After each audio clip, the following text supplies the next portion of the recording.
Recording in progress.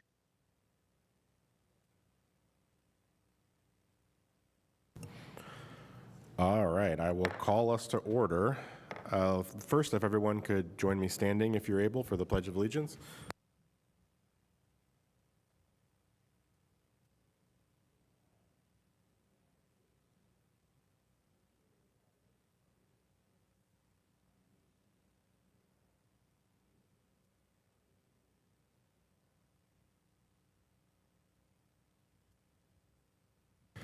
All right, we'll move on to 1.3, the roll call. Board Member Randall. Present. Board Member Rial. Here. Board Member Barraza. Present. Vice Chair Bernal Morales. Present. I am here as well.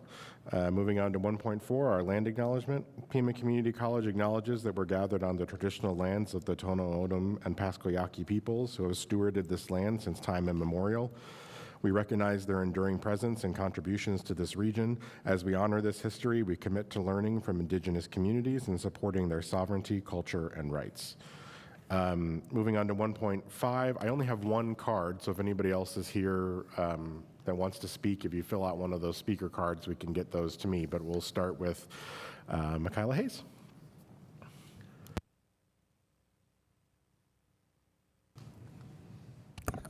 Good evening, board members, Chancellor, colleagues, and guests. Welcome back to the fall semester. It doesn't feel like a welcome, but this is our first time together, I think. I was looking back at the calendar. So I thought I would share really quick. First of all, my name is Michaela Hayes. I'm math faculty, PCC EA president, and AERC co-chair. And I wanted to share some of the things that PCC EA members are looking to move forward this year with the board. So the first thing is shared governance is always our top priority. We have been doing really well with the actions of shared governance. It feels like it's going in the right direction. We're working towards that definition, and it might be appropriate to do like a board policy or an administrative procedure that describes all of our different shared governance groups and their purposes to give people a better and more clear pathway to go forward. So that is kind of, board policy would be your level, administrative procedure maybe not as much, but would still come to you.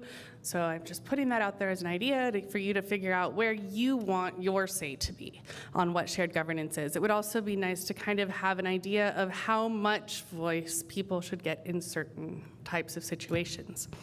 The second priority that we have is accountability, and specifically administrative accountability, because that's this level between faculty and the board would be the administration. And one of the things I noticed is in the Chancellor goals that you have written out is that movement and plan towards right sizing, essentially. And so I think one of the things that would be helpful for that is to have a really good, clear picture of effectiveness of the groups of people that you have, and looking more towards 360 evaluations or some sort of feedback mechanism. It doesn't have to be exactly that, but looking for feedback from peers and from people that work for the person and not just the supervisor and the employee. Faculty are the closest to that, with student evaluations being factored into our evaluations at the end of the year. So that's something we've asked for many, many years, and I think it would be a good time to work towards that, given the situation that we're in.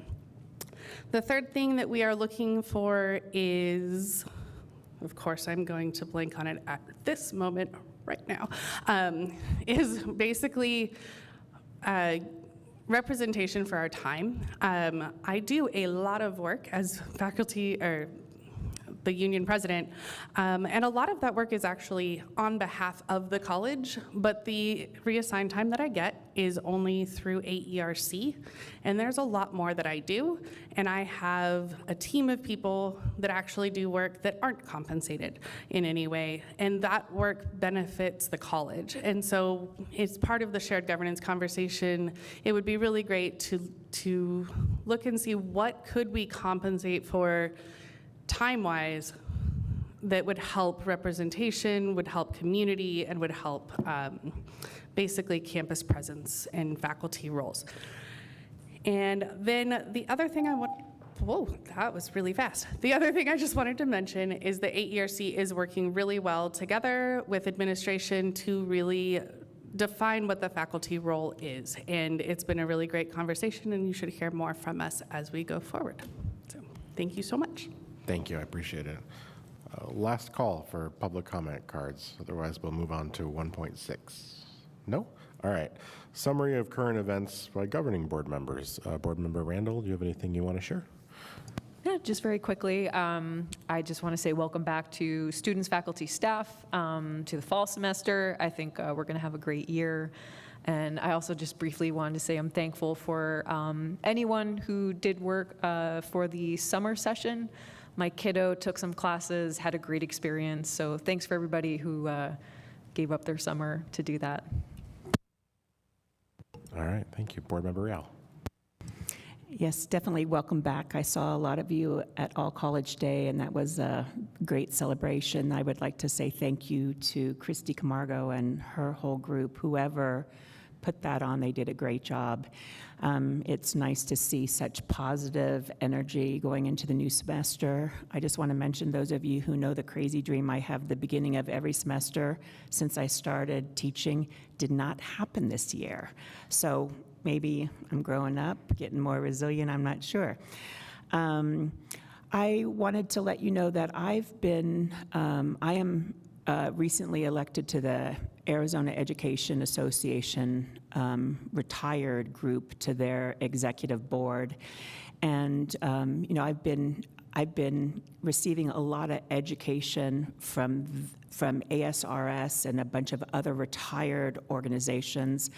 And I would like to, at some point, bring some of that information to the Chancellor, to Dr. B, to other people, and to make sure that all of our soon-to-be retirees, and I'm talking 5 years out, know the information, because I can honestly say, my own fault most likely, but I didn't know about retirement in time to capitalize on all of the great opportunities for people to increase their wealth. ASRS believes that Arizona State Retirement System, it's a three-legged pronged stool. Arizona Retirement, your own private investing, and then also Social Security. Those are the three things that they assume Americans are going to have to live on when they retire. Anyway, so I'll be bringing some of that information forward. It's very interesting. And then the last thing is I would like to start having cafecitos. Is that how you say it? At the campuses, just to hear the good things and the positive things and the accomplishments and all of those wonderful things, give people a chance to talk to a board member. So I'll be working with you, Dr. Nasty, and seeing, you know, what kind of timeline would be acceptable and appropriate. To all of the vice presidents from the East Campus, from the downtown campus, I don't need any special treatment, as you all know, and I'll let you know in advance, but I would just like to be there to hear what our students and our staff and our faculty and what you all have to share with me about the cool things that are happening at the college. I sort of miss being out and about so much when I was the chair, and so I figured that this would help me get back into the swing of things with y'all. Thank you. Have a great semester. All right, thank you. Board Member Barraza. Thank you. I attended the paramedic program graduation ceremony at the West Campus in July. I had the honor of making opening remarks, and it was truly inspiring to hear not only some of the graduate student speakers, but the instructors speak, and you know, just really highlight the quality program that we have and how we train these students to deal with people when they're, you know, probably one of their worst days of their lives. So it's always great to be part of these graduation ceremonies. In August, I also participated in the Finance and Audit Committee meeting, where we reviewed updates to board policy regarding enterprise risk management, reaffirming the board's oversight responsibilities. And this policy update is in tonight's information section. The committee also heard that the upcoming budget cycle may be challenging due to federal funding and rising costs, and additionally, federal issues were highlighted as currently representing the greatest external threat to the college, and I think we will hear more about that later tonight. All right, thank you. Vice Chair Morales? Very much like my colleagues on the board, I had the opportunity as well to participate in the paramedic program graduation at West Campus in August. That was incredibly inspiring, and as the wife of a first responder, it was not only a privilege, but a whole lot of pride for me to be able to see the public servants that are going out there and risking their lives and doing everything they can to help us, as Board Member Barraza said, in one of our most challenging moments. So congratulations to all those graduates, and thank you for allowing me to be part of that experience. I also had the opportunity to participate in All College Day. It was really, that was the first one I ever attended. It was really impressive to see the energy in the room, to see so many people, so many of the faculty, staff, and the team from Pima be there. And I really, really want to congratulate Christy Camargo, because the motivational speaker that she selected was fantastic. I think you will all agree that he was so inspirational, and it changed some perspectives for me when it comes to the role that I play as a support to students here. So thank you, Christy, for that, wherever you're at. I appreciate that. And then lastly, I just want to say that I had the opportunity to participate in some cafecitos and spend some time at the El Rio adult education classes, as well as the El Pueblo adult education classes. That one is very close to home for me for two reasons. One, I used to work at those centers many, many, many moons ago, and so going back and being able to see that there's still the need for adult education and the participation and the want that our community has, and having those conversations one-on-one. As I told them when I walked into the classrooms, I didn't want to give a monologue or a keynote. I wanted to sit down and have some cafecito and have a conversation, and we did exactly that. And I got to hear firsthand from them the things that fills them with pride, what makes them feel like college students at Pima Community College. And the one thing that I heard across the board in every single classroom is how appreciative they are for the teachers and the investment that those teachers make on them, and just the support that they get from their teachers. So I really want to say a thank you to all of the teachers in the adult education programs. The students have nothing but great things to say about them, and I saw it firsthand. Thank you so much for that opportunity, and I look forward to many more cafecitos and the different campuses and the different programs that we have across the college. All right, thank you, Vice Chair Morales. I'll just echo the welcome that everyone else gave back for the new semester and certainly our season of board meetings again. I'll skip sort of the rest of my recitation of what I did this summer because I really want to get to 2.1. You know, a lot's happened over the last few months and since we met as a board, and I think we need to make sure we get that information, and then certainly the members of the public who are here tonight or viewing this meeting hear everything that's happening in terms of how the federal and state budget are impacting the college and our funding. So I will skip on to 2.1, and I think Libby and Joseph, are you going to provide this part? And turn it over to you.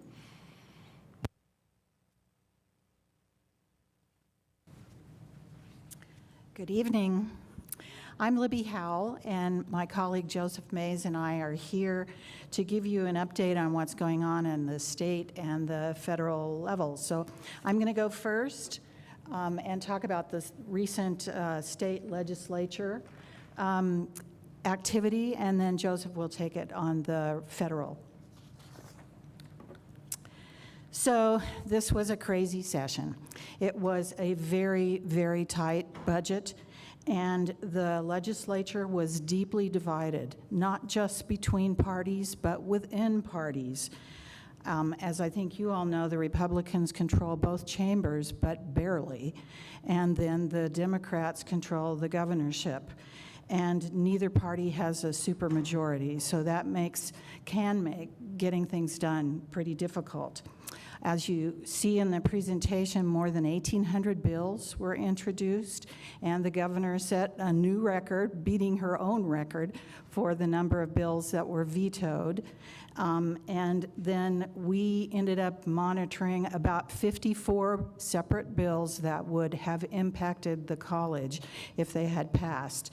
You can see that in spite of all of her vetoes and in spite of how many bills were dropped, there were 265 bills that did pass and did get signed. The legislature was able to come to a budget agreement on June 27th, which is just 3 days before the deadline. If they had not been able to do that, it would have, we would have had a government shutdown like we hear about at the federal level so often. So in spite of those difficulties, there were other challenges. As I said, it was a very, very tight budget. Sales tax and business tax revenues were down. Because of the overwhelming response to the voucher program, consequently, the monies were reduced that were available for discretionary spending. And so that had a lot of impact on what else the legislature could appropriate. Some of the bills that were vetoed by the governor, just to give you an idea of the kind of things that we had to watch for, some were very complex bills about taxation and reporting financial statements. We always get a bill, try at least one. This year we had 2 bills to introduce guns on campus, and there was a 3rd bill that would have allowed concealed weapons of all kinds on campus. There were a couple of anti-Semitism bills.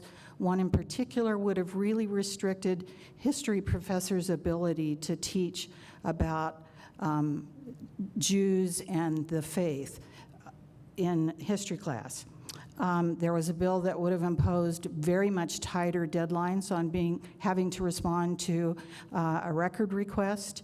And there was even a bill that would have prohibited colleges and universities from serving as a site for administering vaccinations. I think all of you remember back to the beginning of the pandemic and the brilliant job that the University of Arizona did to help folks get vaccinated. So that wouldn't have been possible if that bill had not been vetoed. But in spite of that, we actually got some money. And so I want to tell you a little bit more about that. Starting with dual enrollment, $1.5 million was appropriated for the community colleges for dual enrollment. We don't know yet what our share of that will be, but it will be a reimbursement-based program. Secondarily, not this session, but the previous session last year, we got approval for a community college Promise scholarship program. This year, we actually got some money to go with that. So there is $3 million statewide for that, and we've already learned that we are going to get $353 million of that. The financial aid folks at the college are already working on it, figuring out how to disperse it, what the priorities are going to be. It allows scholarships up to $1,000 per person, and of course the student has to fill out a federal financial aid application. The Arizona LEAP program, and I had to look up what this stands for, it's for the most needy students, and it's administered through ABOR, and it stands for Arizona Leveraging Educational Assistance Partnership. The community colleges get $2.4 million of that funding. Pima's share will be $138,000. And once again, a FAFSA, a federal financial aid application, will be required for that. We're also pleased with the money that was allocated to the Arizona Teachers Academy, $9 million for the community colleges statewide. PCC's already been notified that we're going to get $406,000 for our post-bac students. We are still working with ABOR to work out some of the kinks for the baccalaureate program, specifically how much our share will be, but more importantly, when we'll get it. And we want to have that program start for us at least by fall of 2026 because our baccalaureate program in education will start, and it will not be qualified for federal financial aid at that point. So the state funds will be really important to students for their stipend. The next year after that, we'll be able to get federal financial aid. So we're still working with ABOR to work that out. The really big lift this session was getting money for adult basic ed.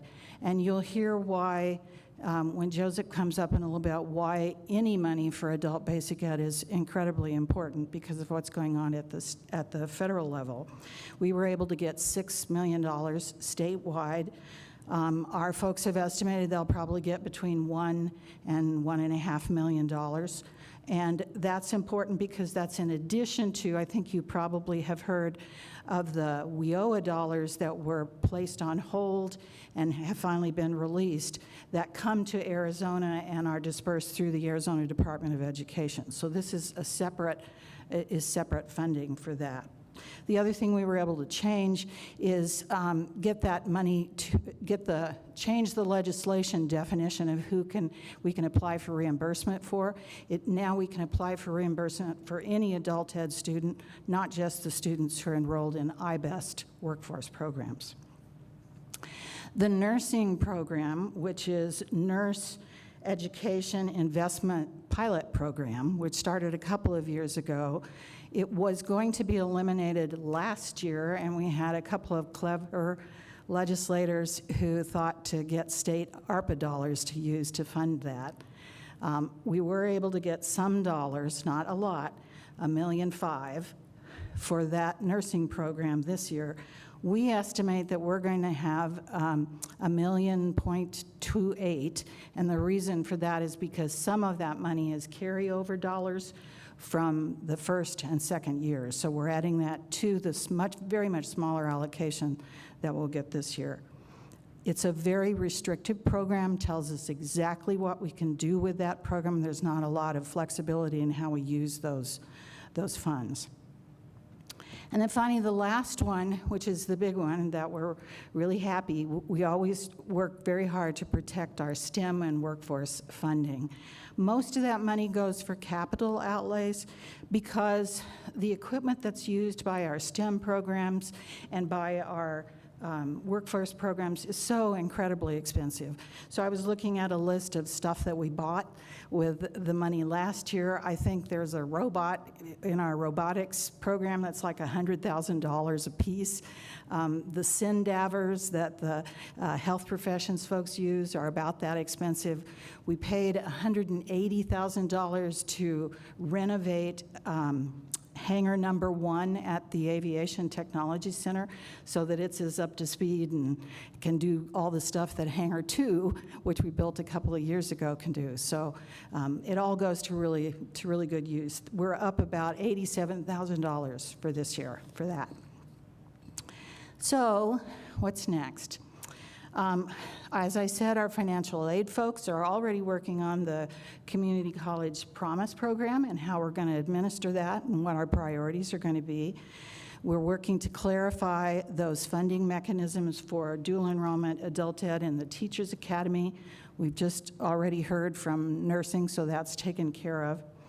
And we're working with AC4, and for the lay people in the audience, AC4 is the Arizona Community College Coordinating Council. And we're working collaboratively as a unit to ensure that we can keep level funding from the state. We always work, our top priority is to educate legislators on what our funding needs are. We invited a ton of elected officials to visit the college this past year. I added them up, and I think it was about 15, including one federal official, the Secretary of Labor. So we always work on trying, because if they can see it, then suddenly they understand why we need the money. And of course, we do continue to tell them why the 2 colleges that represent 75% of the state's community college students, Maricopa and Pima, don't receive operations funding. We keep working on that. Unfortunately, Next year is going to be even tighter than this year. It's looking really grim. So I think it's unlikely that we'll be able to get any kind of operations funding next year, but we'll keep trying. Any questions from you before I turn it over to Joseph? Yes, Board Member Riel. Thank you. So for the last 2 days, I was up in Phoenix at a meeting with the Arizona Education Association, and they have a legislative update, sort of like you just gave us about Pima College, and they gave it to us about all of public education in Arizona. And there was an SB 1299, and what it said, it was vetoed, but what was mentioned, it would have reduced funding for Arizona community colleges, ... right? And immediately that sort of sent, it rubbed me the wrong way because Pima doesn't get any M&O, right? So when people hear this, since it's stated that way, it's assumed that community colleges are getting money because this would have reduced funding, right?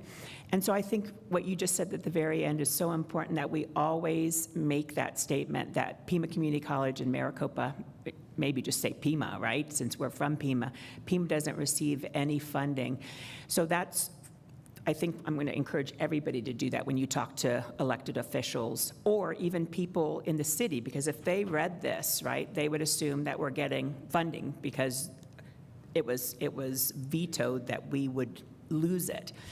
And then a question for you. Will you at some point, I know you're super, super busy, but will you give us the dollar amount that we used to get and the date it was cut? So I just sort of guesstimate every time I say that, and I would like to be accurate every time from now on that I say that. I think the highest amount was something like 20 million. And let me tell you, is Dave B here? Dave and I always have this good-natured argument because the formula that operations aid is based on is partly based on what you received last year. So if you received 0 last year, you can't get any this year. So we've got to find a way to, I don't know, change the formula or get around that somehow. And AC4 is also looking at that with us. But I don't think we should take no for an answer. And I will get that to you. Board Member Real, I had the same question over the summer, and I was emailing the Chancellor and Dave, and so I know those numbers exist because they sent them to me, so I can either send you those, or I'm sure they can give you the same numbers that I had. But yeah, it was like $20 million a year times more than a decade that we haven't received it. So it's a considerable amount of money that we're short, if you think about it that way, like $200+ million.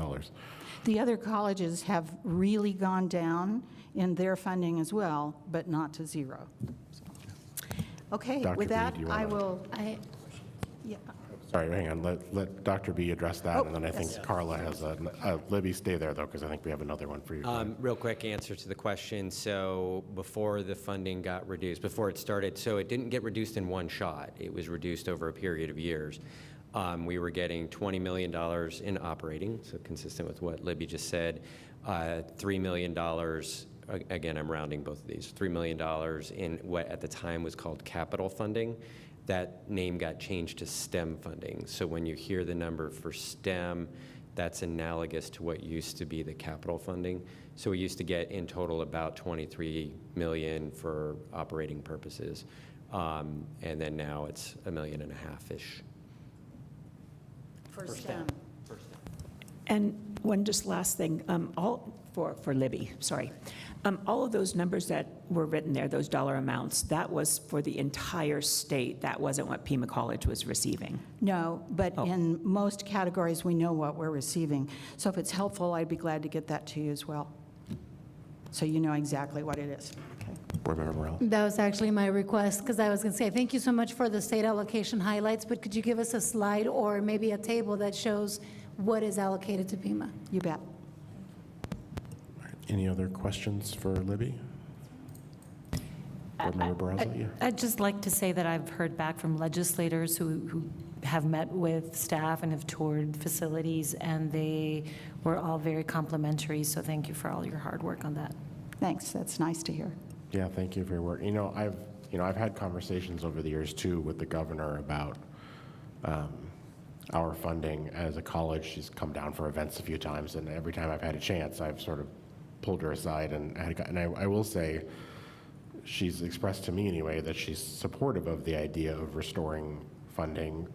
I will say in practice, it's not like she's going to veto the budget if it doesn't have it in there. So that support only goes so far. I don't mean that as an insult to her, but I mean, it's really about the legislature. But I too, it bothers me. I mean, it bothered me before I ran for this office as a taxpayer.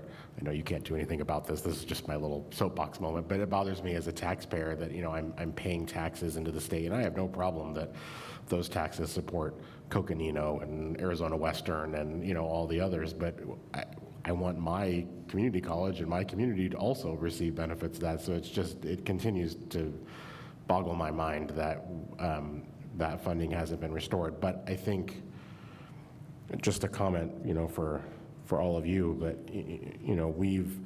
I've always thought about our funding, when we go through all the orientation and stuff, and when I talk to our colleagues at ACCT conferences and things, where everyone's like blown away that we get like virtually no state funding, that it's like just unheard of in a lot of other states.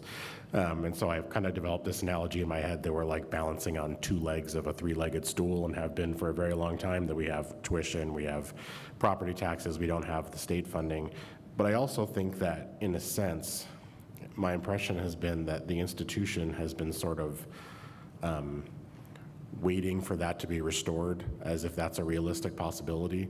And I think we should continue to advocate for that to the extent we can. But I also think, especially coming into the environment that we're coming into, we need to sort of abandon hope that that's going to happen and talk about, what does it mean if it never does? Like, what does it mean if we're just permanently on two legs of the stool? Like, how do we build a different piece of furniture or something that's going to make us sustainable on what we can influence? Because, as I'm sure we're about to hear in a minute, it's not a great picture federally, which has been something where we have been getting funding from. But I don't know exactly what that looks like. I'm not pitching an idea, but I am sort of pitching a bit of a mindset shift where I agree it's ridiculous we don't have this money, but let's continue to advocate for it. But also, maybe for planning purposes, as we move into this next strategic plan, get ourselves away from the idea that it's going to come back, and talk about, we just have to figure out how to live on what we have, and what does that really look like? Well, how do we want to structure that? So sorry, that was my editorial comment. And is there a way to get operations funding that is not formula-based? Because honestly, that's about the only way we'll get it. And then we might have a toe in the door. But you're right, next year is not the year to do that. Thank you, I Okay. appreciate it. Joseph, you're up. Good evening. So as we talk about federal update, I think there are a number of perturbations happening at the federal level that are we're keeping an eye on. Changes on a regular basis happening here. So we have been in close contact with our elected delegation in Arizona, with staff in DC, with administrative officials, with allies both in DC and in Tucson, and just working every angle we can to stay on top of these things, but the changes keep coming, so something to keep an eye on. So there's three things we identified to sort of address quickly here tonight happening at the federal level. One is impoundment and rescission, which I'll explain in a minute. The second one, I'll just note that, we went over these slides this morning to make sure we were ready, and already they are no longer up to date since this morning, and that is on the MSI litigation item. And the third one is the 26 budget, so I'll cover each of those. So impoundment is the tool where an administrative agency maybe holds on to funds that have been appropriated by Congress and doesn't spend them for some reason. The way impoundment has been used by the current administration in a much more aggressive way than historically, and there is litigation all over the country right now from different nonprofits, all over the federal budget, where grant funds that were appropriated by Congress have been frozen and not being turned over. And so those are ongoing, and there's sort of many legal questions here about what authority there is and to do what's happening. And those things probably won't be resolved very quickly, at least not completely. Some of those impoundment actions have affected PCC. The ones I'll point out, TRIO, we have a number of TRIO grants, and 3 of our upward bound grants we were notified that they would be suspended, that mid-grant, that we would not be receiving the funds for them. That amounts to about $1.7 million. And those programs, have affected our campus, including personnel and students, mostly high school students that we're working with on path to college. Adult education, WIOA Title II was also suspended by the administration, and over the summer, the U.S. Senate sort of made a big stink about this, and as a result, the funds were released, and so Pima has received those dollars, but this adult education remains something of a problem, which I'll talk about when we get to the 26 budget. C Campus, which is one of the patchwork of funds we use to provide childcare at our Desert Vista campus. The grantees are given a period of time, a 5-year grant, and when it expires, they're expected to be able to renew that grant, barring any reason they shouldn't be given it.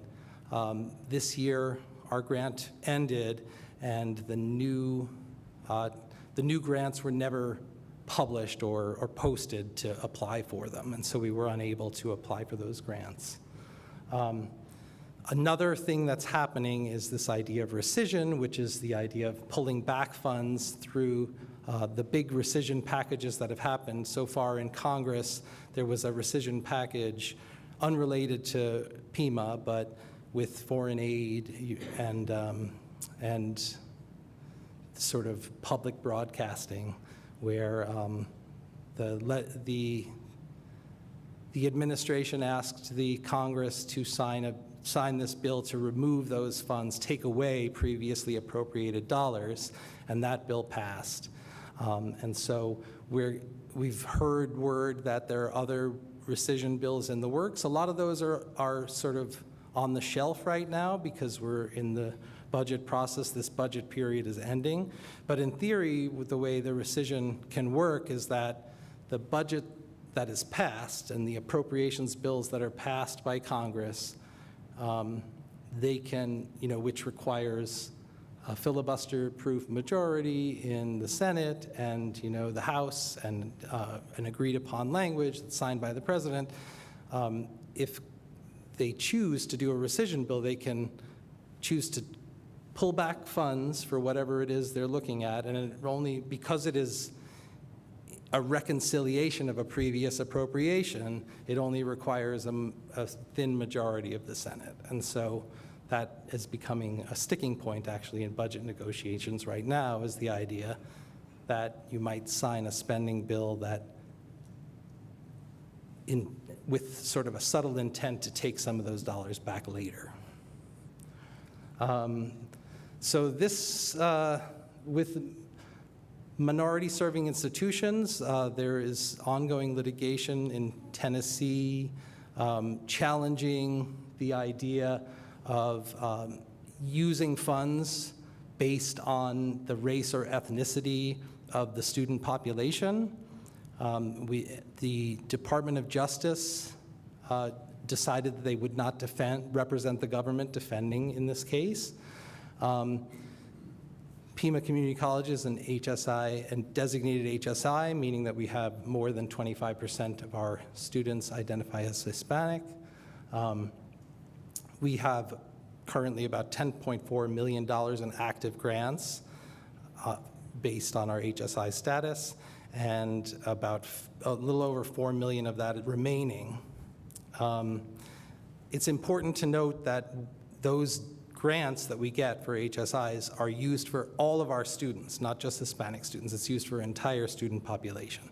the status makes us eligible for these grants, which we spend on our entire community population.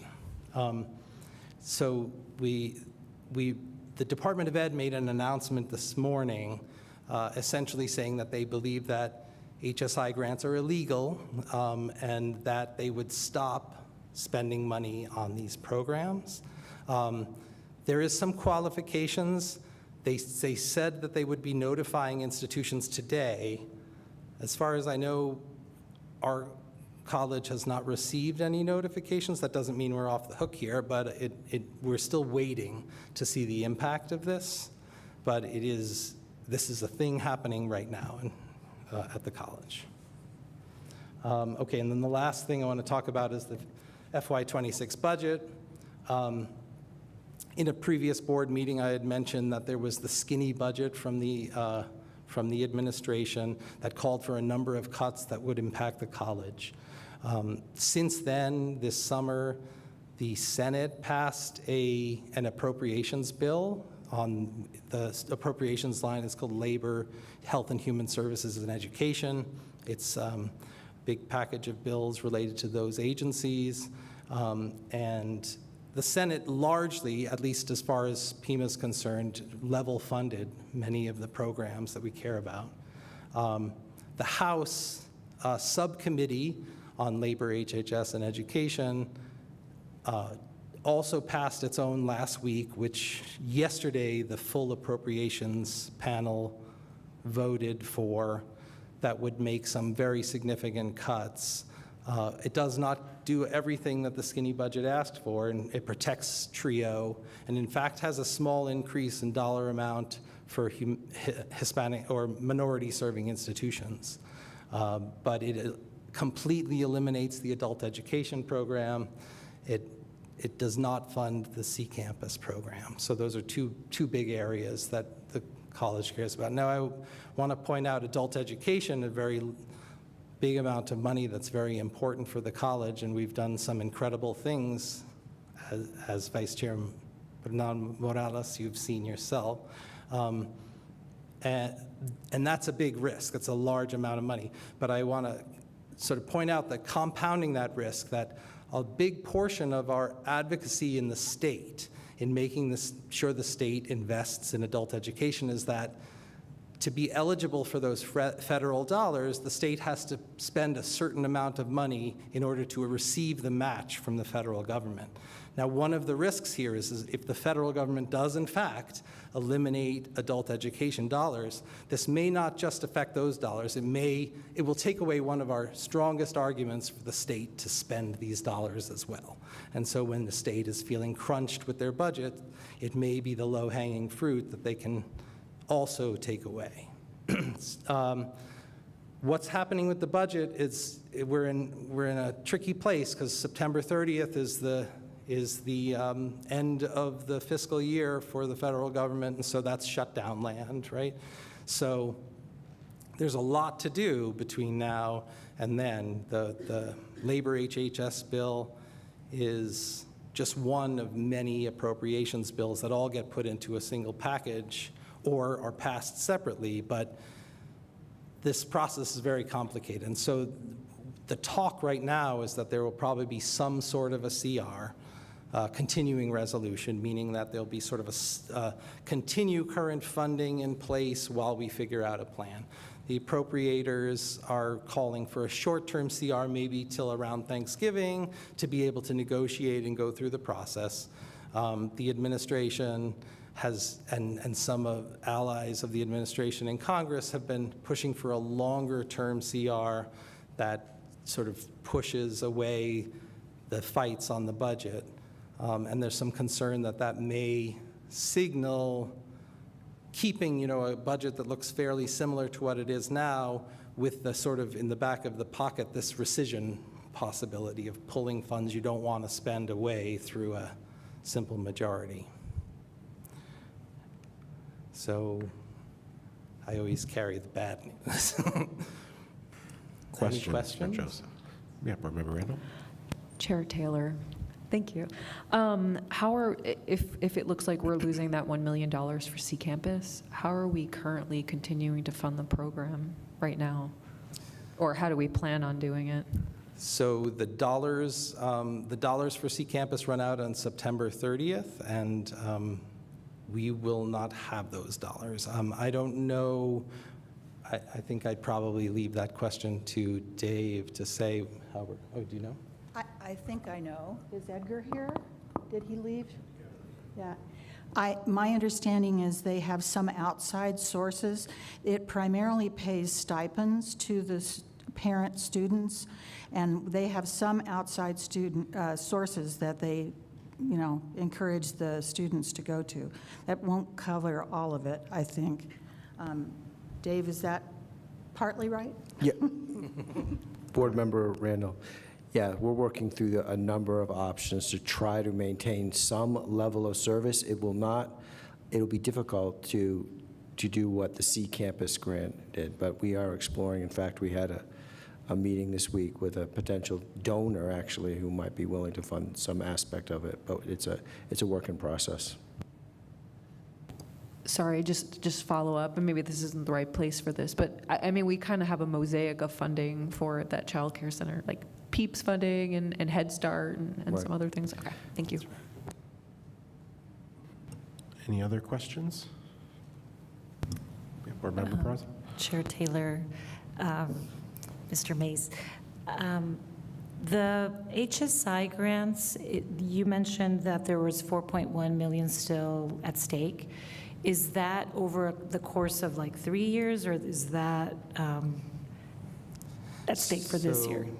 So that's for the remainder of the grants, and so I don't really know exactly where we are in the stage of each of those grants.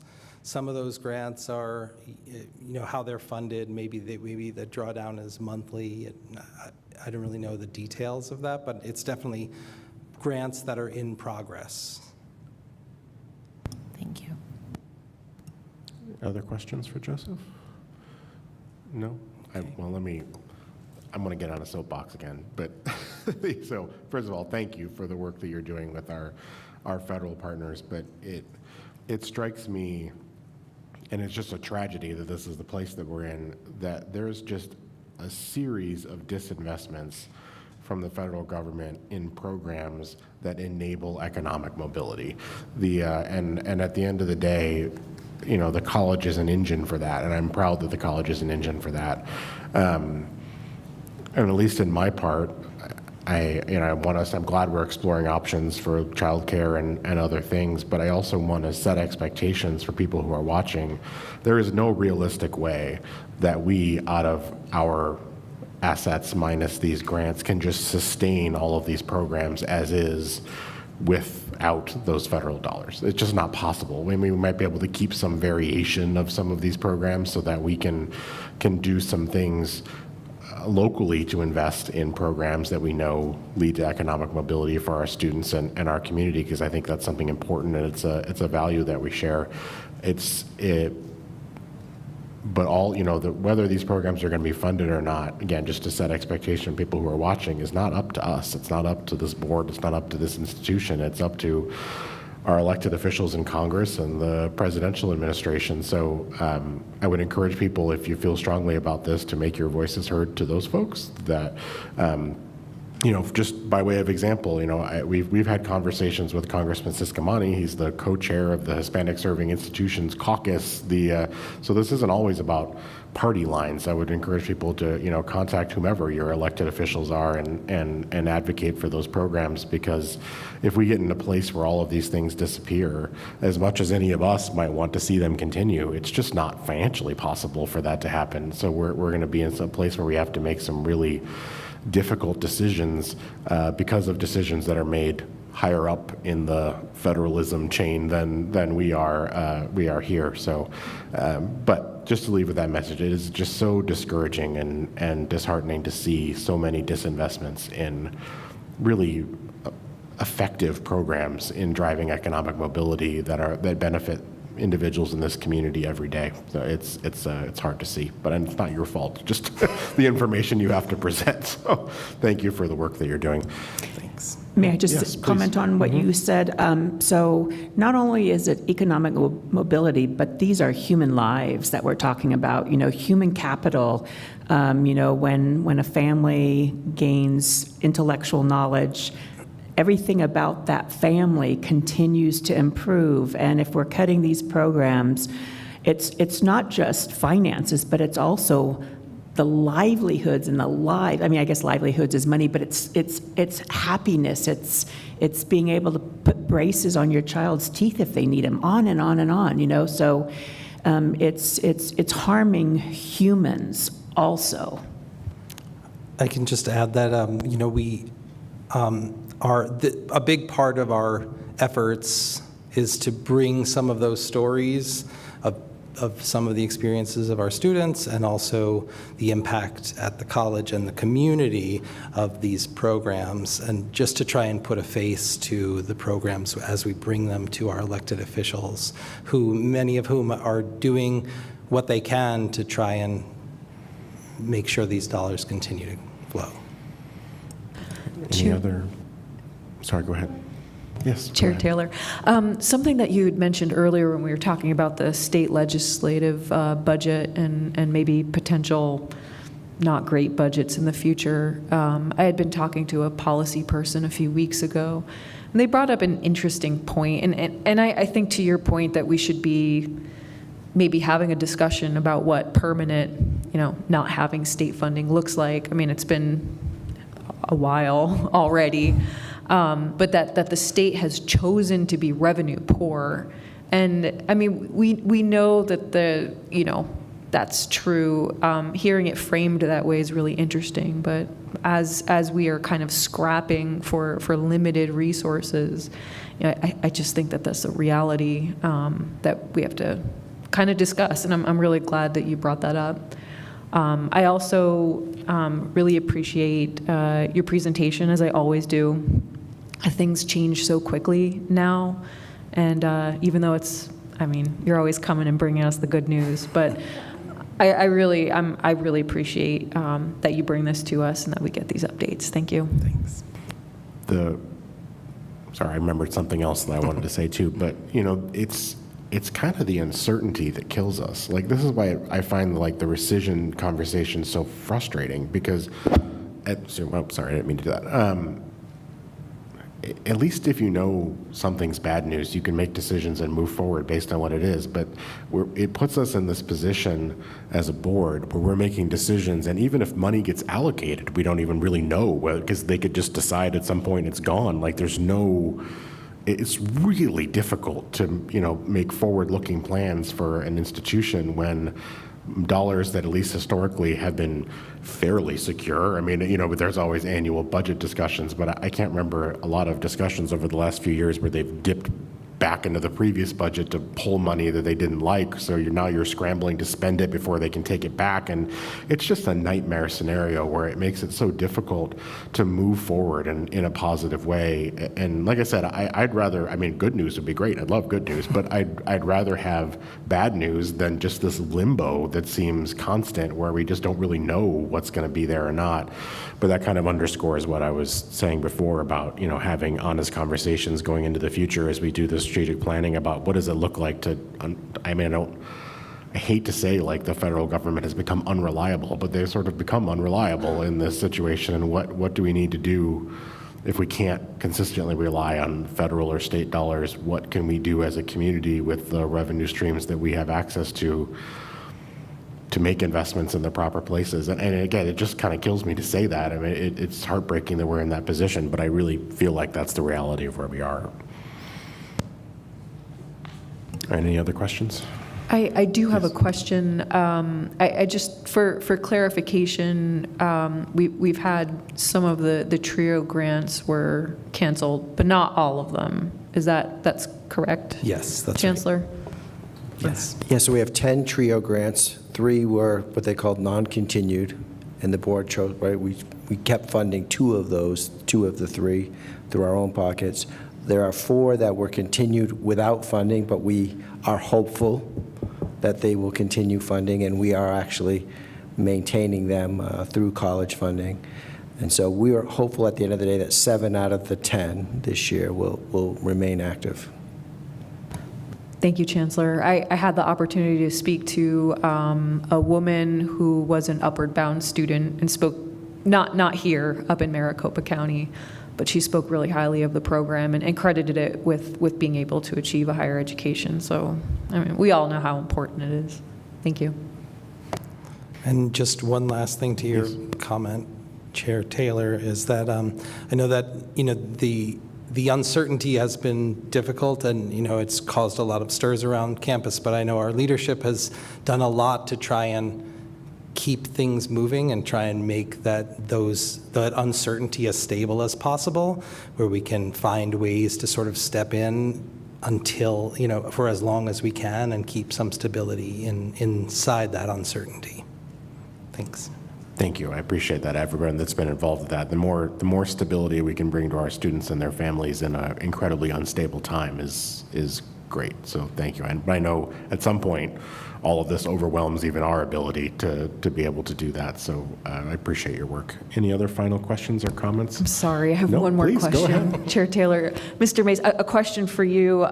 You had mentioned that a complete elimination of the adult ed federal dollars could kind of domino and maybe put our state funding for those programs at risk because it would be the low-hanging fruit. I mean, in my mind, maybe I'm just incredibly naive. It would almost seem like it would be the opposite at the state level because they would be like, oh, how terrible. Obviously that's naive.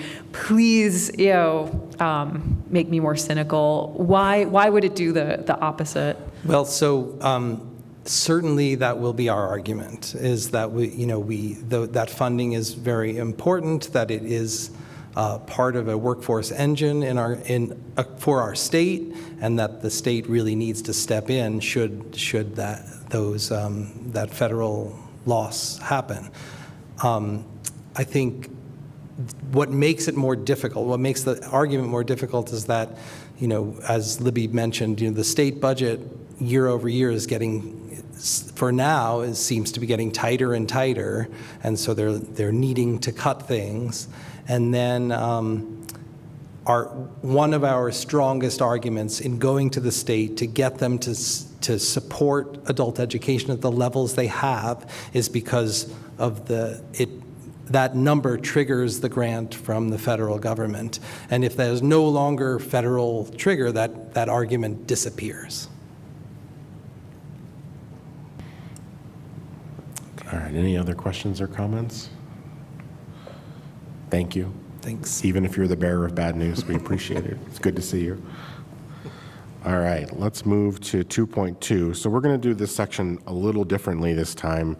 I've been talking with the Chancellor on an ongoing basis, and I mentioned this a couple times about ways to just improve time efficiency in our meetings. So it struck me that the reports by representatives to the board, we get them in writing in advance, and then for the most part, they just sort of read them to us, and that seemed unnecessary. So I asked if he could have a conversation with those representatives about a better way to do this, and so we agreed going forward that we would have the reports in writing, we read them, certainly anyone, members of the public, can read them in the board documents.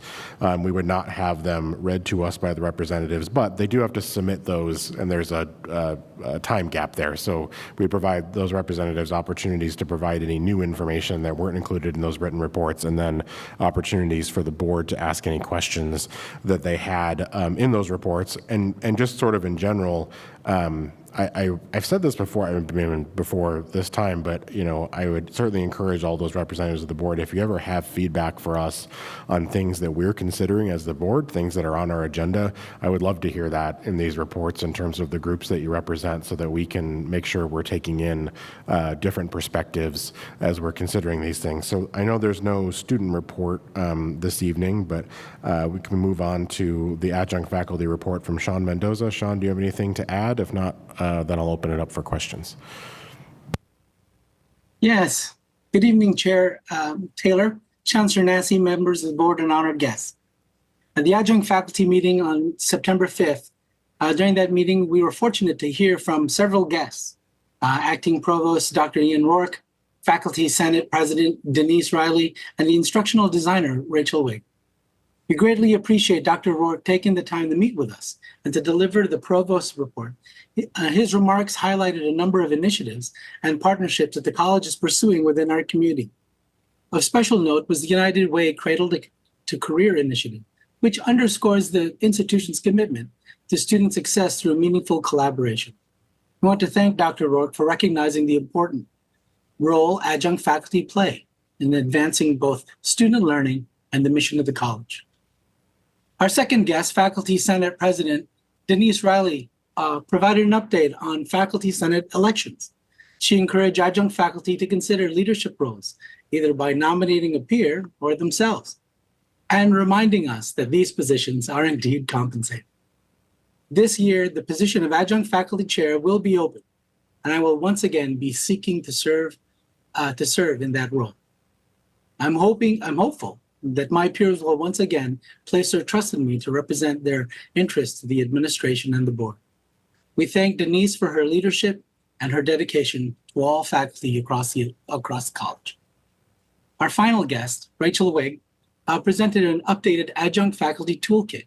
She demonstrated the new organizational structure, which explained how content also aligns with codified processes and policies, and highlighted improved search capabilities that allow adjunct faculty to quickly access timely information and teaching resources.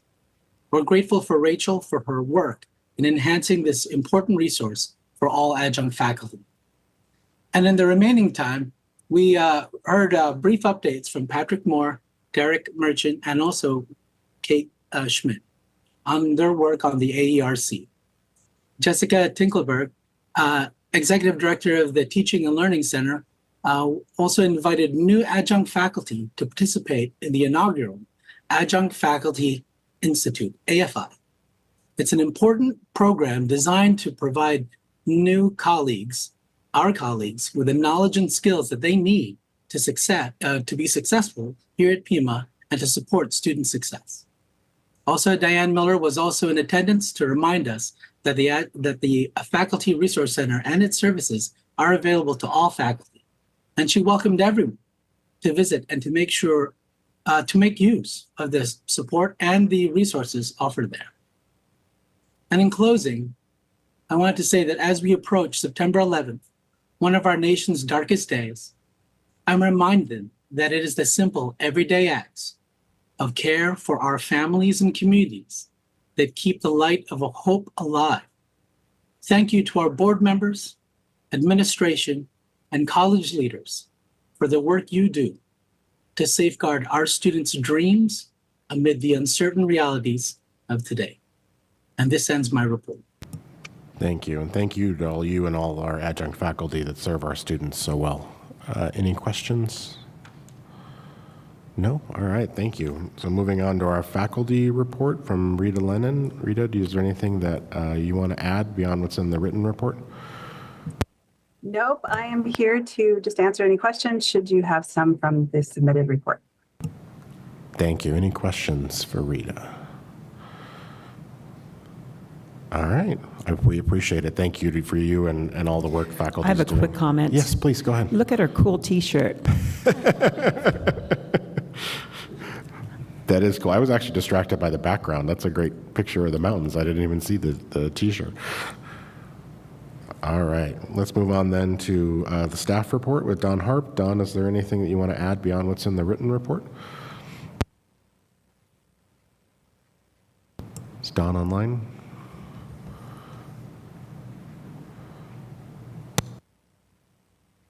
No? All right. Then let's move on to section 2.3, the Chancellor's report. Chancellor? All right. Good evening, Chair Chandler, Vice Chair Bernal Morales, board members Dr. Barraza, Board Member Rial, Board Member Randall. Good evening. Welcome back to a new academic year filled with momentum and opportunity at this year's All College Day. I was there with the Vice Chair and Board Member Rial, along with a whole bunch of other people. We introduced this year's theme, which is Adapt and Advance Together for Students. So Last year, it was about listening, learning, and leading across all of our campuses. And now we pivot to action. And I really think this year's theme, Adapt and Advance Together for Students, really reflects the reality we've heard a lot about this evening and have heard about. Higher education is changing rapidly for a lot of different reasons. And it's not only about responding, right? It's about leading in that. We enter this year with a lot of great things. There's lots of great things happening at Pima Community College. One of them is around enrollment growth. People are choosing Pima Community College. We've had 10 consecutive semesters of enrollment growth. Right now, our fall head count, so actual students, are at 19,500. That's a 7.5% increase from where we were last year, right? So people are coming to the college. People are staying at the college. Our spring enrollment was up significantly. As you know, our summer enrollment was dramatically up, around 11% overall. So people are coming. It's not just about enrollment. You know, we've also been really focused on improving the student experience, students persisting through their programs of study, being retained. And what that really means is more people staying on track to earn that credential. And as you know, you were there, we had close to 5,000 students graduating last year, earning 6,000 different degrees and credentials. And that's making a difference for each one of those people, right? That's really a story of transformation, as you've mentioned here this evening. A couple of things I just want to point out to the board. Really proud of the work that we're doing around artificial intelligence across the college in a lot of different ways. We have an AI task force. We have rolled out a bunch of different software programs that are available to all of our employees. We have Grammarly, Gemini is one of my favorites, Notebook LM. All of our employees have tools that they can use. We've created an AI community of practice and play, what people are experiencing. So whether this is in the classroom, how we think about our operations, we're really jumping into the AI space. We've partnered with the Arizona Technology Council in providing AI professional development courses designed to provide support for our local businesses and applying AI in their work. So thank you to all the faculty, all the staff. Our board has led in this place. We're really innovating and integrating AI across our college. Also have a lot of renewed attention to transfer. Our partnership with the University of Arizona, we've had some great initial meetings with them, and we're really looking at building out strong pathways with the U of A and all of our state universities to ensure seamless, affordable degree completion, helping students reach their dreams. Lots of different academic opportunities. As you know, the board approved the launching of our bachelor's degree, so we're working hard to keep that on track for next fall. Thinking a lot about our public safety area and thinking about a center of excellence in public safety. Really want to move forward. We have great public safety programs. These are great careers for students, huge community need, and we'd like the facilities to match that in that. And then also there's opportunities in other areas, STEM, the arts, obviously education. We're thinking a lot. You know, we're not going to shy away from early learning, right? We think this is a huge need for our students, for our faculty and staff. And so we're really looking and thinking about how do we support early learning and child care centers to support our student parents and allow them to succeed. And that takes me later in the agenda. We'll be talking about the Chancellor's goals, right? These are just elevated goals, and these are built out of the current strategic plan, but also the listening, learning, and leading sessions that we had and the board retreat and feedback from the board and from our community. Number one, we'll stick with fundamentals. Enrollment, getting more people access to high-quality education is still a critical, fundamental piece of the work we're going to do, getting students to stay. As you know, we're on a strategic plan extension. We're kind of in overtime with our old strategic plan, and so really thinking about integrated planning, and we hope to come back to the board with a full phase of planning, whether that's facilities master planning, technology planning, educational master plan. That is a goal of ours to bring that to the board. Emergency preparedness, thinking about how we prepare to keep our students, our faculty, our staff, our campuses safe. That will be a priority this year. as will our first-year experience. We're really excited to launch a new application to Pima Community College, and just making sure, kind of feeding into that enrollment, that we have that access point for students, that first-year experience being so critical to our students. We just heard a whole lot of talk about resources from the state and federal level, and we just want to recognize the great work that that team does. Libby, Joseph, Jeff Sylvan, actually, we visit with legislators, we work hard to make our case, whether that's in Phoenix or in DC, and then bringing legislators onto our campus to meet our students, to see the great work that education, to me, it's a bipartisan issue, right? This is just about education and investing in our community, but fiscal sustainability for the institution, right? It's something we can't ignore. We do great work, and so to continue that great work, to continue that mission, as you said, I think so correctly, is we have to be sustainable. We have to be efficient, right? And we have to plan accordingly to maintain that mission. And so that will also be one of those goals, is to be looking at how our overall expenses.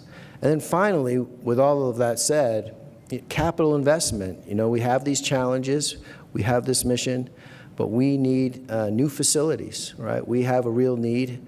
And so working with the board and talking to our community about an investment plan for Pima Community College, and shaping what would that look like through a general obligation bond. So coming up with that plan, that sequence of ideas will be something we'll be prioritizing this year.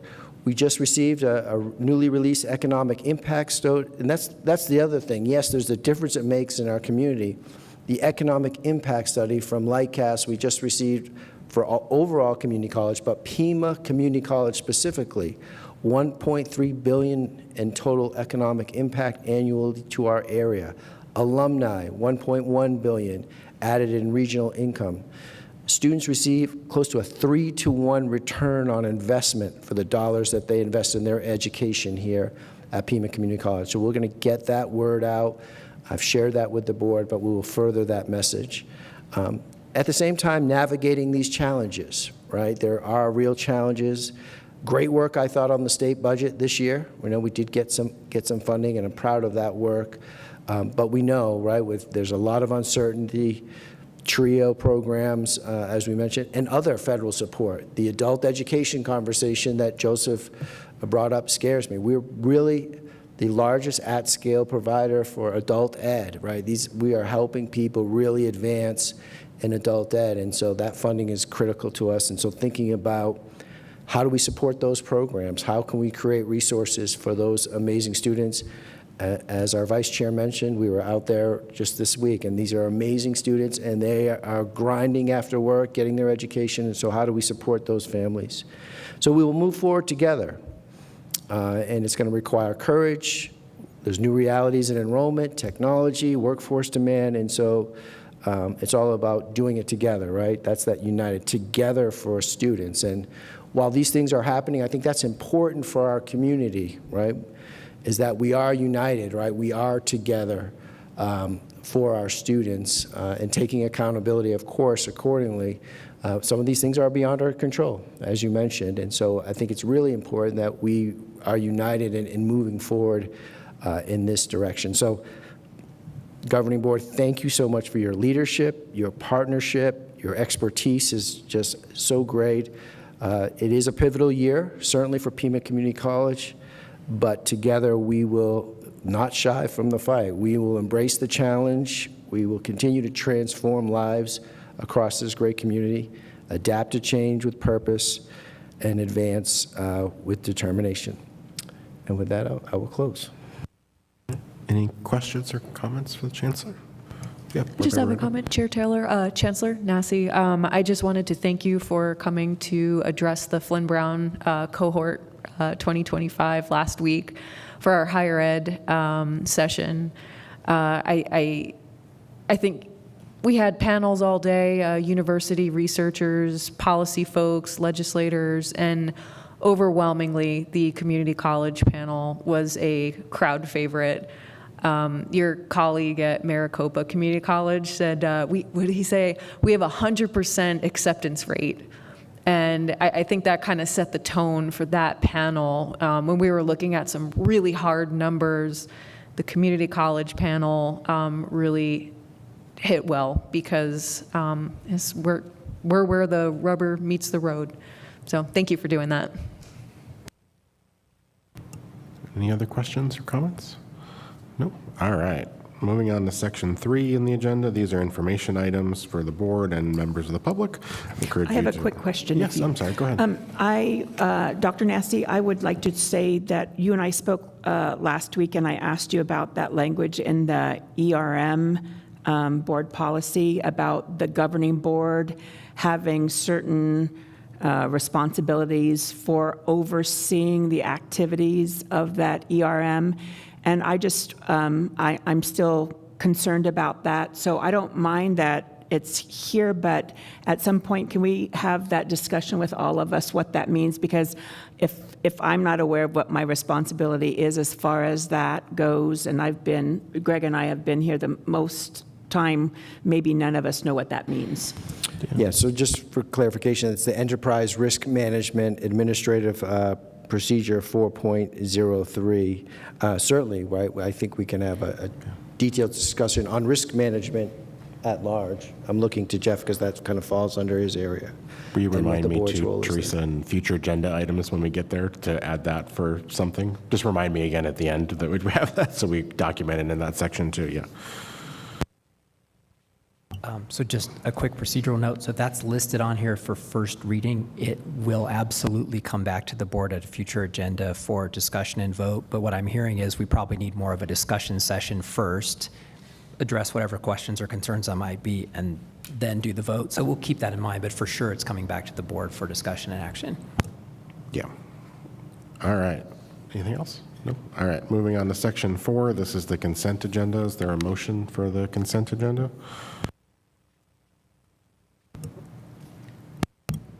So moved. Is there a second? Second. All right. All those in favor? Aye. Aye. I'm aye as well, so that consent agenda passes unanimously. So let's move on to section 5, the action items. As soon as I get to that page, here we go. Section 5.1, this is the consideration of the Chancellor's evaluation. So we all had a chance in executive session to do a pretty comprehensive evaluation of the Chancellor's first year, looking at his goals. He presented information to us. We had a very robust discussion. Attached in the board agenda, and the section 5.1 is just a summary of that evaluation, both the items that we had consensus on and then the things that we were looking for into the future, which I know feed into some of our future agenda items here around the goals and things like that. I won't read that whole thing, and it's attached if anyone wants to read it, but I do think we need to formally adopt it. So if there's a motion to adopt that summary. I move we adopt the summary of the Chancellor's evaluation for this past year. Is there a second? Second. All right, any discussion? Great job, Dr. Nasty. Yeah, similarly, I mean, we had this conversation, but yeah, I think it's been fantastic, and I would encourage anybody. This will be posted to the website too, I believe, is my understanding. As soon as we adopt it, if you have, please read it. I mean, it's about a one-page summary or so. I wrote it, but what a one-page summary of that really does provide a lot of information on the highlights of that first year, and thank you for your leadership and everything else, Dr. Nasty. I really appreciate it. All right, all those in favor? Aye. I am an aye as well, so that passes 5-0. So moving on to 5.2, we have discussion and possible modification of the Chancellor's employment contract. This is the contract amendment is attached, but it essentially will extend Dr. Nasty's contract as Chancellor for 5 years. It provides for just under 3% increase, which is the average of what our faculty and staff received this year, as well as an item that provides for, on an ongoing basis, in that that the minimum increase that he would have would tie to that average, and then certainly at the board's discretion if we want to do a number that's higher than that. So I will make a motion, then we can have discussion to approve the contract amendment as proposed in 5.2, if there's a second. Second. All right, any discussion or questions? I just have a comment about the procedure. I saw this on our board docs in August, and I sent a sort of a nondescript email to Jeff Sylvan saying, hey, when are we going to talk about this? And when are we going to vote on this? And it was this meeting. And so I think that in the future, all of us agree that we need to make sure that we do a better job in talking about these things more clearly so we understand where everybody's coming from. And, you know, that whole thing, discussion and possible modification, that modification is very uncomfortable, right? I hope everybody can understand what I'm saying. If we're going to give them a 35-year contract, or if we're going to, you know, anything, it's an uncomfortable thing to do it out here in the public. So that was part of my mistake, not being a little more clear. But I do want to say that we are all in agreement that Dr. Nassi has done a great job, and he is responsive to all of you. If you have something you need to talk to him, I'm seeing all sorts of heads nod. So we are proud of the work that this man has done for our college, and we are all in favor of, we're happy you're here, and we're glad that we're taking this vote now. Thank you. It's an honor. Any other comments, questions, anything for discussion? I'll just add too, yes, thank you, and echo that. Again, thank you for your leadership. And, you know, we talked about stability earlier and the need to provide stability when we can. And so providing this extension, which is the maximum extension that we can, I'm hopeful will provide stability for this institution as we get into this what will be financially tumultuous over the next year or beyond. And so I think anything, again, that, in my opinion, that we can do to add stability to an unstable situation, and this is part of it, which is why I'm very much in support of that. So if there's not any other comments, we can just move to vote. Nope. All right. All those in favor, say aye. Aye. I'm aye as well, so that passes unanimously. Moving on to 5.3, consideration of the Chancellor's goals. Chancellor, do you want to talk a little bit about the goals before we move into the next part? Sure, and I know I previewed them a little bit in the Chancellor's report, and I hope you've had a chance to look at them. And again, thank you for your trust in me, and I really appreciate it. I'm thrilled. My wife and I both are thrilled to be here, and that's important here in Pima County and Tucson. Great institution, outstanding people, and so it really is an honor.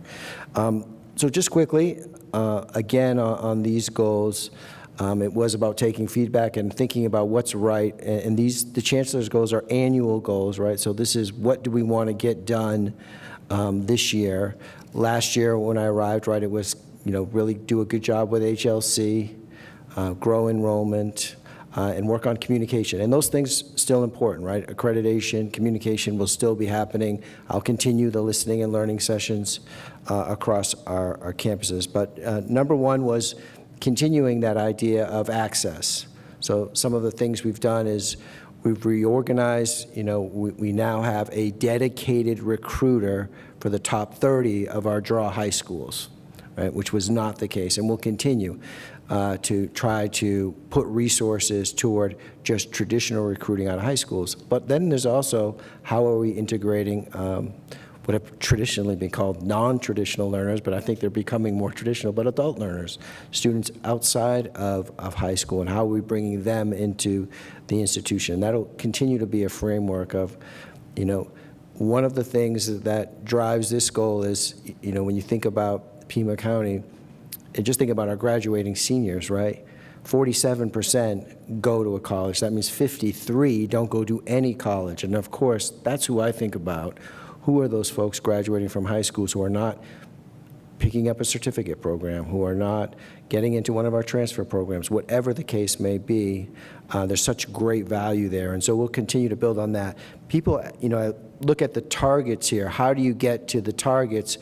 And Dr. Richmond and her team and others, we really look at the data historically, where we've been, and what we can really move the lever on. Certainly would love to get beyond 2.5%. But that demographic cliff that you hear about in the K-12 population is real. So we think that's a reasonable and an achievable goal, and hopefully we can get beyond that. I think there's a lot of opportunities for that. And likewise when we look at retention and persistence, we can see, and I know we've shared this data with the board, historically, the rate at which students come back, if they start in August to January, is historically stubborn, right? And there's been a whole bunch of initiatives during those times. So that needle is tough to move. We've really got to look at our systems there. But we must, right? Try to get more, whatever we can do. Some of it's beyond our control, but I think we can do a lot more in terms of that student experience. And the ultimate thing is graduation, right? That will lead to, if students stay with us, better graduation rates. Part of that is goal 2, that integrated planning process. And the big piece here is phase 1. We're going to look big picture on this, so we have multiple phases that we're talking about. And what I would say to the board is community input is going to be really big in this process. So how do we get, what is the community that we live in think about, what is the vision for Pima in 2030, 2035, 2040? What are they thinking about in terms of those priorities? So we want to make sure we come to the board with the first part of that plan for the next 5 years, if you will, 26 to 30. And then even beyond that, what do those pieces look like? So this is a little different than the traditional strategic plan. You do the 5 years and out. This is, that's a part of it, but what does it look? And I think this team's been really great about talking about adaptive planning. As we've seen here in our lives the last few years, things change quickly on the ground. And so how do we build in that flexibility for adaptive planning? Yes, you need those North Stars, you need that trajectory, but you also need that flexibility to be able to adjust accordingly. So we're excited about goal number 2. Emergency preparedness. This is, people ask me, what keeps you up at night? It's lots of things, but we have open campuses. And so I think a lot about the safety and security of our students. Our students' well-being is first and foremost faculty and staff.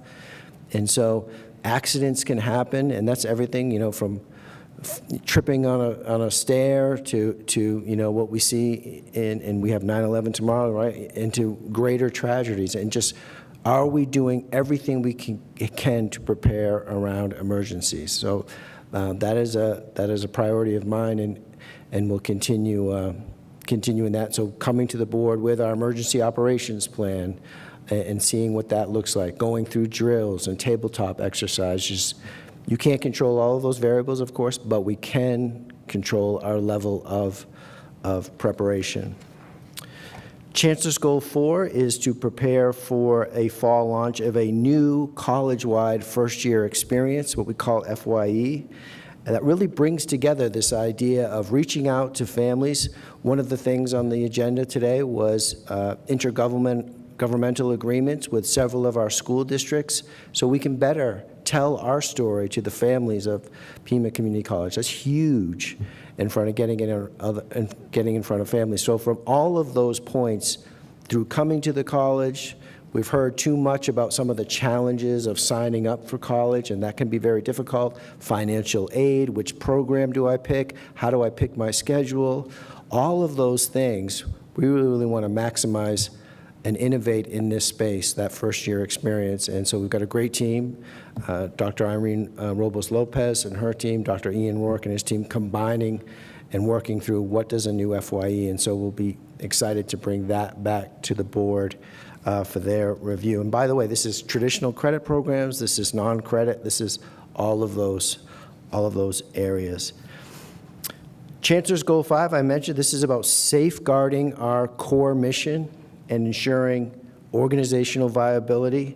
by really thinking about our resources. And I will point to the specific target. Our aim this year is to reduce our overall expenses by $4 million.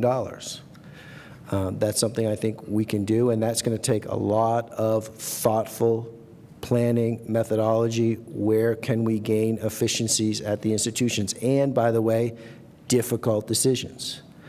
But it will be necessary. You know well the environment that we're working through. And if we're going to sustain the mission, we've got to be more efficient. And so we'll be working and updating the board regularly on that process. And finally is that community investment piece.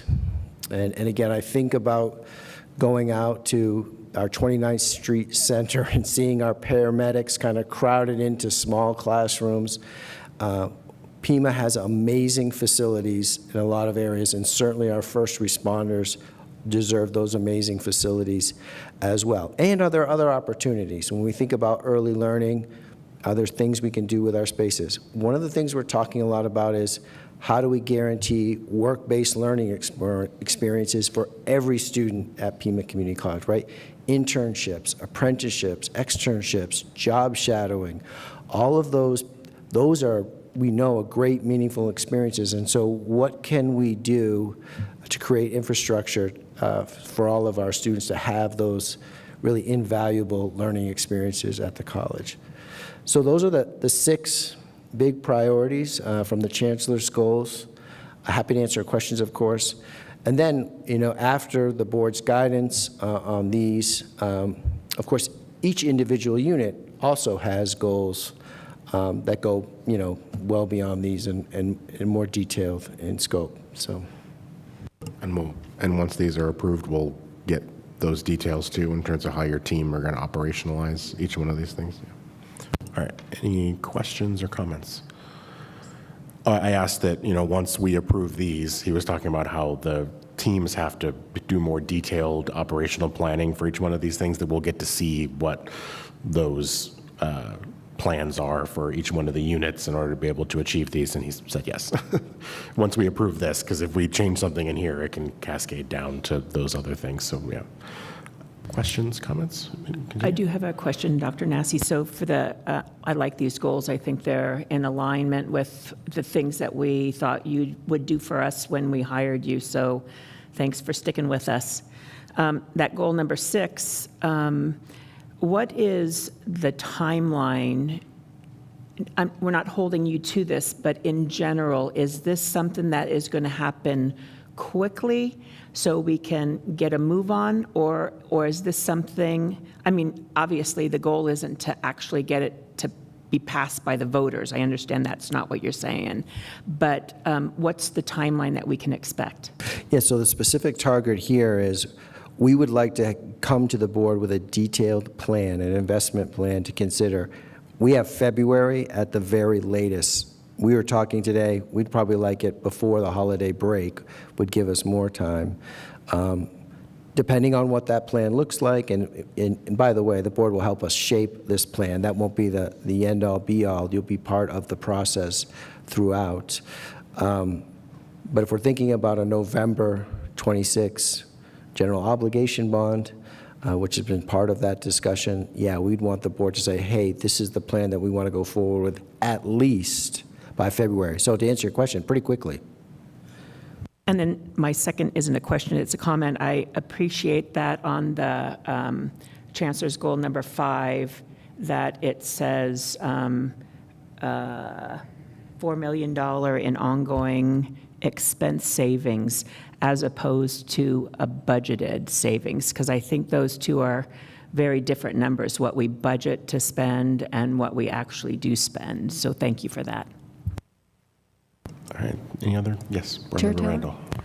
Randall. So I had the opportunity to speak with the Chancellor earlier today about his priorities coming up, and he goes, well, what do you think? And I said, well, they're quite a bit nerdier than the last set. And he's like, well, if the board passes it, just wait till you see the priorities for the team. So I will be excited to see how nerdy they are.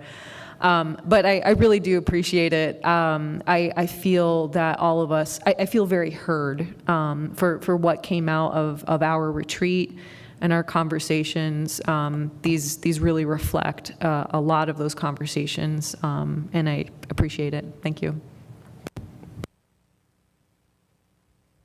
Board Member Barraza, yeah, go ahead. Chair Taylor, Chancellor Nassy, I just want to say that I think you choose very fitting titles, and the listening, learning, leading definitely highlight what you did, and you really, really listened to the community, to students, to faculty, to the board. And now with Adapt and Advance, I think I certainly appreciate your thoughtfulness and no knee-jerk reactions to a lot of the things that have been happening quickly and suddenly and with a lot of uncertainty. So I have a lot of confidence that you will lead the college in adapting as you see fit, but always listening to what the community has to say, and onward, and you have our support. Thank you. Yeah, Board Vice Chair. I just want to echo, I don't want to take up a lot of time, but I just want to echo what everybody said. And I think Board Member Barraza borrowed my words, I want to say, and your choice of words, because I think that the one message that I hear from the community is that you actually listened.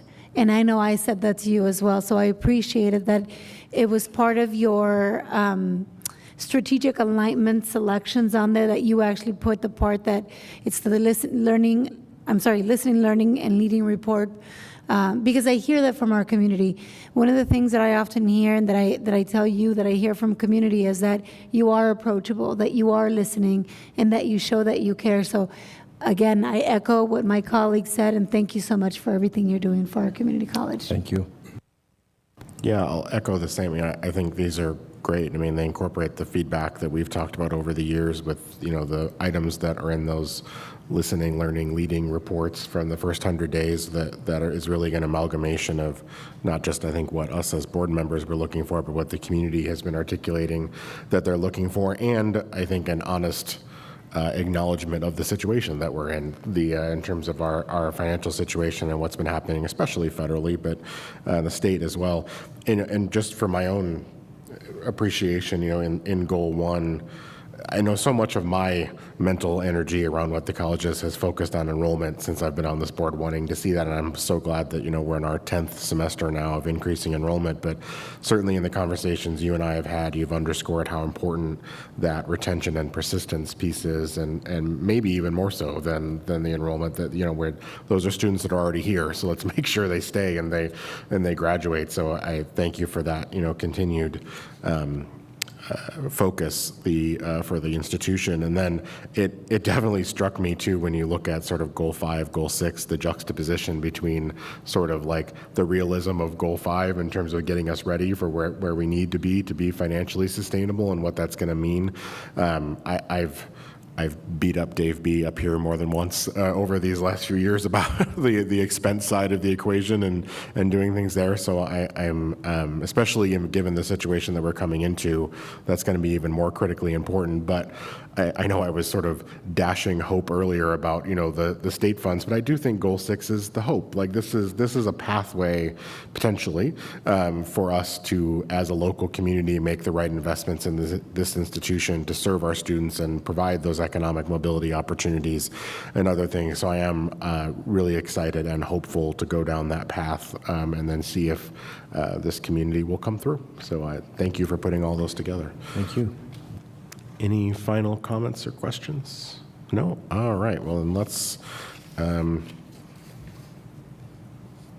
don't think we actually had a motion. So I'm trying to remember if we started with a motion or not. I don't think we did. So I will, I don't think we started. I think we started with the Chancellor, and then we are asking him questions. So I will go ahead and make the motion to approve the Chancellor's goals as stated in 5.3, if there's a second. Second. All right, thank you. Any final discussion? No? All right. All those in favor, please say aye. Aye. I am aye as well, so that passes unanimously.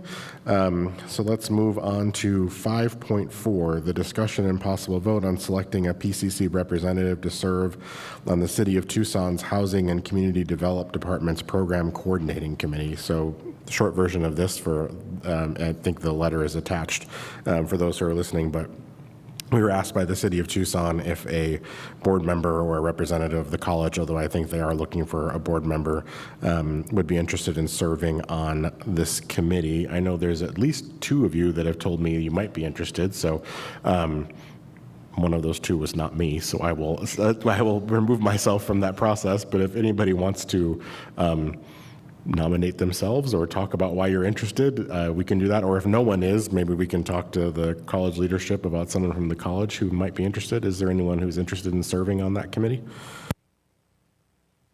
I had expressed interest, but I'm willing to step down if one of my other colleagues is. Same. I mean, you have a social work background, so it's a pretty good background for it. But I also know you're busy. I'm willing to do it if you don't want to, but I also think you'd be a fantastic representative on there. Thank you very much. I appreciate that. Paper, rock, scissors? Just kidding. Is it possible that we can have a proxy? Like if I represent, can Board Member Randall, do you know? Yeah, like an alternate or something if you Right. can't make it to one of the meetings. Was that if Will that work? Vice Chair Morales was the, I don't know what to call that, primary, and then the Board Member Randall is the alternate? Is that works for everybody? Is that right? All right. All right, so I will move that. The Vice Chair Morales is the primary representative, and then Board Member Randall can serve as the alternate if you can't make it, or however you all want to work that out. Is there any discussion for I second that, and I do have a discussion comment. Yes, please. Is that something that the board will be informed in advance of what, like the discussions that they're going to be talking about? And will it be like a committee where they will be coming back and they'll be reporting to the rest of the board about what they did, just so we know, the whole board knows the involvement of one of our members in that capacity? You know, I don't know if the committee itself has built that structure, but if Vice Chair Morales, if you're willing, if you can maybe in your remarks on recent events or whatever, when you attend a meeting, if you can just share what happened in those meetings? Yeah, absolutely. And that was my interpretation of the participation with this committee. It's for me to go represent and then come back and report to the rest of the board in the community college. All right, any other questions or discussion? No? All right, all those in favor, say aye. Aye. All right, I'm aye as well, so that passes unanimously, 5-0. Let's move on to 5.5, amendment to board bylaws. This is the bylaws to section 1. We had the revision sent to us, and it's attached to the board packet. Is there a motion on 5.5? So moved. Second. All right, any discussion? Yes, I'd just like to say that sometimes it appears that we're voting quickly on items, but we have thoroughly discussed it as a board. And in fact, this has been an agenda item either at several study sessions and or board meetings. And we also discussed this at the retreat. So whenever you see us voting quickly on something, please note that we have discussed it thoroughly, and we don't take this work lightly.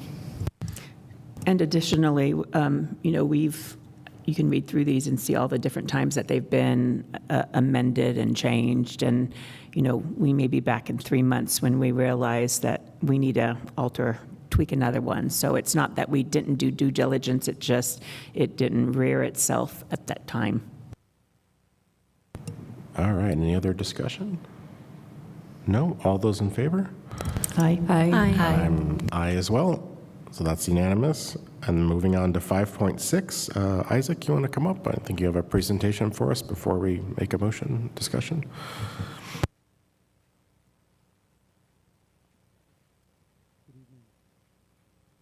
Great, okay. Good evening, Board Chair Taylor, Vice Chair, members of the board, Chancellor, colleagues, and guests. 5.6 is really an opportunity for the college to sell an asset in the IT domain that is no longer of need, but is of high value. This is for our internet protocol addresses. This is how computers communicate over the web. We currently own over 65,000 of them, currently use 650, less than 650, and that number is going to decrease over time, especially as more and more systems move to the cloud, like Banner that we talked about back in June. And so these are obviously highly valuable to companies like Amazon Web Services, Microsoft, and those growing their data center space. That one was a topic of conversation in the community recently. But the reality is these have high value. We're looking to generate approximately 1.2 to 1.9 million, and that's depending on how we sell them. A year ago, the big block was a little more valuable. Today, smaller blocks are more valuable. So we're going to be working with the consultant to break this up in the best way to maximize value for the college. So with that, I'd be happy to answer any questions. I have a quick question just to clarify for people that might be watching. I mean, these are of value on the market but they're really not of any value to us as the college. So, I mean, this is not something that we need really at all going forward in terms of the vision of the future. I just want to make sure that's clear. Is that true? Board Chair Taylor, that is absolutely correct. There is not a one-to-one relationship between devices and public IPs, right? The college has over 10,000 devices that we support. We use less than 600 public IPs. That's not to get into all the technical details, but that's because many internal private IPs can convert to the same public IP going out, scanning the web, and come back and then map back to that internal private IP. So our need is 650 today, and that's going to decrease. We currently have purchased a space to replace this of 1,022 IP. So twice what we have today, but our need is going to decrease. So we've already purchased what we need for the future. That is it's correct. Not like we're giving this up and we're going to have to buy something else in the future. We to make own up what for it. we need. This will allow us to sell the ones we no longer need. Okay, thank you. Any questions for Isaac? Chair Taylor, so would it be a fair assessment to say they were worth more last year?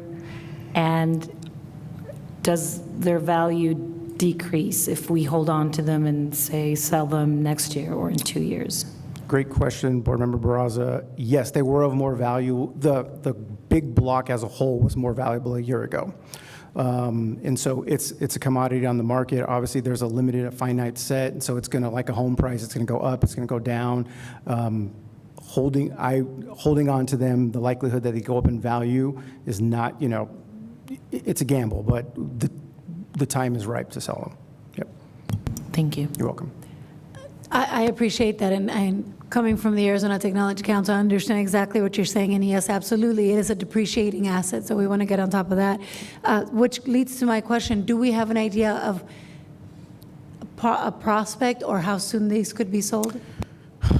Board Member Bernal Morales, no. So the reason is because we need this signed to then work with the agent who's going to list them and work with us to sell them. So I don't have an absolute timeline. And the likelihood is how we're probably going to have to break them up. It's going to be probably onesies and twosies. And I don't mean that literally. I mean blocks of, could be 10,000 versus the whole block of 65,000. All right, thank you. You're welcome. Chancellor, because we've talked about some of these issues in the past and when we authorize these things, but can you make sure that we're kept informed when they do sell and what the value is and how that compares to what the estimates were so we can close the loop? Yes, we'll be sure to update. Absolutely. All right, any other questions for Isaac? No. Is there a motion on 5.6? So moved. Is there a second? Seconded. All right, any discussion? No, not hearing any. All those in favor, say aye. Aye. Nay. All right, so that I am aye, so that is 4-1 on 5.6, that passes. So moving on to section 6, the request for future agenda items. We have the one from Teresa earlier around the, what was the acronym? ERM. ERM, yeah, there we go. I ERM. actually have 4. Please, yes, go ahead. So that's the first one, just what it means for the board's involvement. You know, what exactly are we responsible for? I think before we approve that, we should know what that means. The next one is board policy on shared governance. I just think that this is, you know, I think it's one of those things, like many legal documents, it makes the place in work feel more secure for all of the employees that are involved. I was wondering if we could have a presentation maybe at one of our study sessions, and it doesn't have to be right away, but about ASRS and how the different retirement systems are presented to our employees, and how we make sure that they get the best bang for their buck. And then the last one, this is sort of a touchy, I'm not frustrated or upset, but it sort of came to me the other day. The Arizona state statute that is pertaining to community college governing boards has very specific duties and responsibilities assigned to us that we have to do. Over the years, it has been said that the governing board has delegated these responsibilities to the chancellor, and all of the organizations that deal with governing board bodies like ACCT and AACCT, they all also support that idea that we've referred all of these responsibilities to chancellor or his or her designee. So I don't want there to be a lot of work for any of you all, Mr. Sylvan, or people in your area, but it would be nice to know, was there actually a motion and a vote from former governing? Because none of us have done any of that. So was there a motion or a vote to have the chancellor take care of some of the responsibilities that we're required to do by the state statute? So that's the first thing as far as that goes. And then the second thing is that it would we've talked about this before too, it'd always be nice, just like you mentioned, to hear an update about when those are sold. And it sort of applies for everything that we do, right? That the governing board should be informed, and I don't know if we have to be informed before it happens, but for sure we have to be informed before somebody asks us about it. Because if it's one of our responsibilities and we haven't heard, we don't know, it's not a good scene, I guess. I do know that when we do, like in the consent agenda, sometimes it'll say the board gives the chancellor the right to sign the contract. So at that point, when we make those votes, we are delegating that responsibility to the chancellor. But I'm wondering about all of the other things, you know, number 4 on that Arizona state statute is, oh no, that's what I always talk about. Number 6 says we're supposed to appoint and employ chancellor, president, vice presidents, deans, professors, instructors, lecturers, all the way down, right? So when we're told after the fact, we didn't actually do our legal right of delegating that to the chancellor. So at some point, could we solidify that a little bit more so it's not quite so, well, some boards sometime delegated that authority to the chancellor. So like a study session on delegation and how that works, and so we can understand. Does that make sense? Right. Well, when it's been done, let's just say it's never been done legally. That means we're not following what we're supposed to do if it hasn't been done legally. Okay. How delegation works with the statute and everything else. Yeah, that sounds good. Any other future agenda items? Yep, Board Member Barraza. Yes, I'd like a presentation or overview of the programming that we help support down in Nogales for the Santa Cruz Provisional County Community College. just to get a better sense of what programs we support down there. Yeah, I just want to say, I second that. I probably spend at least 3 to 4 visits a month in Nogales to that college, and they're doing so much, and I don't think our board knows half of the things that they do, so I think that would be great. yeah, maybe a history of how that came to be, because that certainly predated any of us, and then all of your We'll do a whole perspectives. Santa Cruz piece, sure. Yeah, or maybe even some of the leadership there could join us for a meeting or a study session or something and just share what is going on down there. Yeah, that'd be great. That's actually, we've done that every year. We've had meetings with their board and our boards. And we did one, you and I were there, at the downtown campus last year.